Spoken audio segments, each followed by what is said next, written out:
انت عارفة انه انت ليكي دور مفيش بديل عنه؟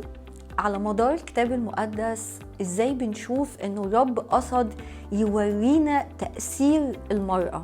احنا بنشوف ادوار المرأة في اشكال مختلفة.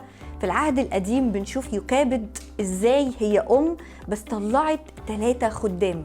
مريم قادة الشعب في التسبيح، هارون أول رئيس كهنة، موسى القائد العظيم الناجح اللي أخرج الشعب من أرض مصر واللي كتب 5 أسفار في الكتاب المقدس.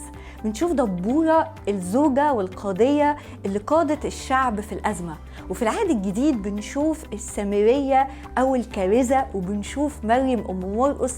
انت كمان جزء من قصة الله لينا على الأرض.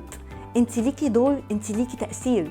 ايا كان مكانك ربنا دعيكي ان يكون ليكي بصمتك، ربنا دعيكي ان يكون ليكي انت تأثيرك. ما تستغنيش عن ده وما تتعطليش عن ده. اسألي ربنا انا مين، اسأليه انت عاوزني اعمل ايه، وقولي له انا عايزة اكون جزء من قصة الله.